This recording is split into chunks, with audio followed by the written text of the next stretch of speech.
저는 안 하지만 여러분들은 꼭 하셔야 됩니다.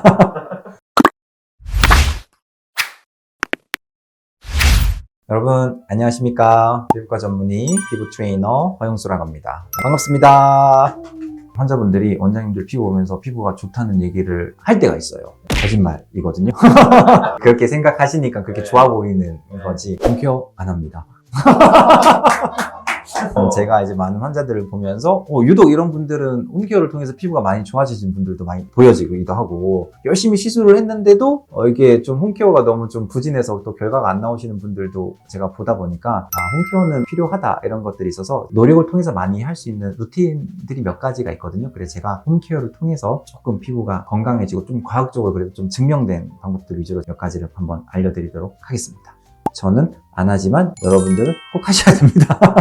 피부과 의사 선생님 중에서 피부가 안 좋으신 분들 계시나요? 제 친구 자기 피부가 너무 안 좋은 걸로 마케팅하는 친구도 있어요. 왜냐면 여드름 같은 경우에는 어쩔 수가 없거든요. 여드름도 엄마 아빠의 탓 아니고 그냥 본인의 피부 체질인데 이게 100% 유전이 아니거든요. 이게 100%는 아닙니다. 그래서 엄마 아빠는 정말 깨끗한데 아기가 여드름이 많이 나는 친구들도 있고, 엄마 아빠는 여드름이 엄청 많이 났는데 깨끗한 애들도 꽤 있어요. 그래서 여드름 자체는 이게 누구 탓이다 그러면 속상하잖아요. 본인도 속상하고 어느 정도 성향이 있긴 하지만 그거는 본인의 탓이니까 그 누구도 탓하지 말고 그냥 자기 거라고 생각하시면 됩니다. 거기서 개선하면 됩니다.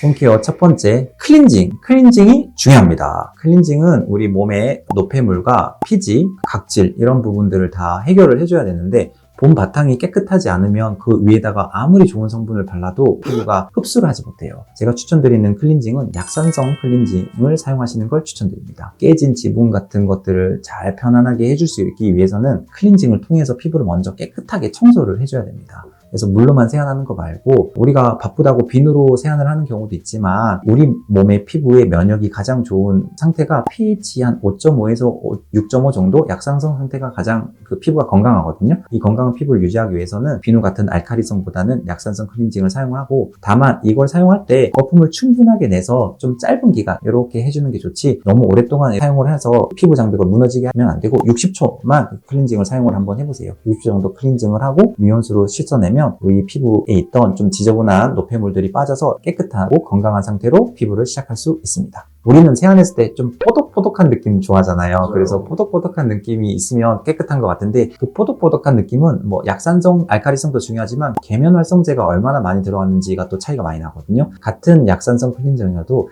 계면활성제가 많이 들어가면 좀 뽀득뽀득한 느낌이 많이 듭니다. 당연히 근데 계면활성제는 좋지 않겠죠. 그래서 우리가 했을 때 너무 뽀득뽀득한 느낌이 나면 이거는 좀 세다 이렇게 생각하시면 되고, 너무 뽀득뽀득하게 떼내면 우리 몸에서는 어떻게 또 생각하겠어요? 너무 피지가 많이 빠졌나? 그러면 또 내 몸에서 피지를 많이 만들어내기 때문에 약산성의 뽀득뽀득한 느낌보다는 좀 수분이 촉촉한 느낌이 남아있는 클렌저를 추천드리도록 하겠습니다. 두 번째, 항산화제의 힘을 믿으십시오. 항산화제라고 해서 우리 피부는 공기 중에 노출되는 자외선을 통해서 피부 세포가 산화가 돼요. 산화가 되면 예를 들어 자전거 같은 게 공기에 많이 노출이 되면 철이 부식이 되면서 이렇게 색깔이 변하고 안 좋아지잖아요. 그걸 산화라고 하는데, 그걸 다시 되돌리는 걸 항산화라고 생각하시면 됩니다. 그래서 세포가 건강해지게 항산화를 할 수 있는 성분들이 있거든요. 그런 성분들을 바쁘지만 조금 주기적으로 채워서 바르려고 하는 편입니다. 그런 에센스들이 대표적인 게 비타민 C, 비타민 B, 비타민 A 이런 성분들도 있고, 히알루론산. 히알루론산은 우리 몸에 수분을 항상 공급해주는 성분이기 때문에 여기 가격도 비싸지 않고 괜찮거든요. 히알루론산 들어가 있는 것도 괜찮고, EGF라고 해서 이 성장 호르몬, 그로스 팩터 성분들도 있거든요. 피부가 손상된 부분들을 채워주는 여러 가지 에센스들이 있는데 항산화 성분들이 많이 있어요. 그래서 비타민뿐만이 아니라 수분, 히알루론산, EGF 같은 성분들을 주기적으로 챙겨 바르면 노화된 피부를 되돌릴 수 있는 방법이 되겠죠. 그래서 항산화 성분은 꼭 잊지 않고 먹는 거든 바르는 거든 챙겨서 하는 걸 추천드립니다. 비타민은 어떤 식으로든 우리 인체에 들어가는 게 중요합니다. 그래서 먹는 비타민 A, 먹는 비타민 B, 먹는 C도 당연히 중요하고, 영양제로 챙겨 먹는 것도 도움이 되고, 근데 아무래도 먹는 거는 먹는 걸 통해서 우리가 중요한 구조물들한테 다 가고 우리 피부에 오기 때문에 피부에 먼저 올 수 있는 거, 피부에 양보해야 되는 것들은 화장품을 통해서 혹은 이런 에센스를 통해서 공급을 해주는 게 조금 더 즉각적인 효과가 있다고 보시는 게 좋을 것 같습니다. 그래서 피부 연구. 그래서 피부에 양보하세요.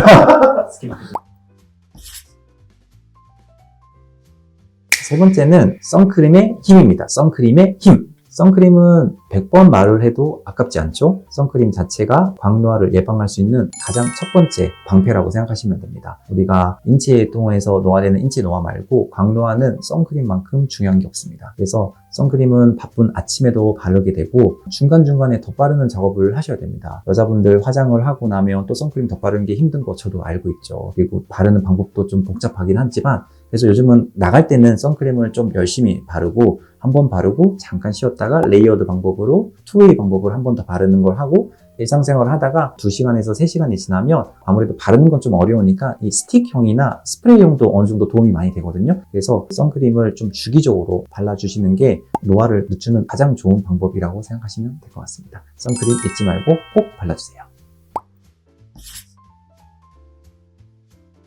네 번째 방법, 이거 정말 중요한데 잠은 피부의 보약이라고 생각하시면 됩니다. 이 수면의 질이 엄청 중요하다는 걸 제가 환자들을 많이 보면서 많이 느껴요. 대부분 좀 바쁜 어떤 프로젝트를 끝낸 다음이라든지 아니면 시험 기간이 끝나고 나면 여지없이 피부가 망가져서 오시는 분들이 진짜 많거든요. 수면의 질을 좀 보장을 해주게 되면 피부 재생이 밤 10시부터 새벽 2시까지 요거 골든타임이 있다라는 논문들이 많거든요. 10시부터 2시까지는 어린이들은 잠을 자야 성장 호르몬이 나오듯이 성인들은 요 시기에 피부가 재생이 많이 되기 때문에 수면은 어떻게든 10시부터 2시까지는 좀 보장을 해주시는 게 중요하다고 생각합니다. 수면만큼 피부 장벽을 강화하는 요인이 없기 때문에 바쁘더라도 수면의 시간을 꼭 보장을 해주는 걸 추천드리도록 하겠습니다. 수면이 피부에 미치는 영향은 환자들을 보면서 진짜 많이 느끼게 돼요. 하루 평균 몇 시간 정도 주무시나요? 그래도 저는 밤 10시 전에는 자려고 하는 편이긴 합니다. 그리고 핸드폰이 없어야 돼요. 핸드폰을 꼭 거실에 두고 들어가면 처음에는 힘들긴 하지만 그만큼 수면의 질을 보장해주는 게 없거든요. 그래서 핸드폰을 꼭 밖에다 두고 10시, 11시에 들어가서 누우면서 하루를 조금 생각하면서 주무시는 걸 추천드리도록 하겠습니다.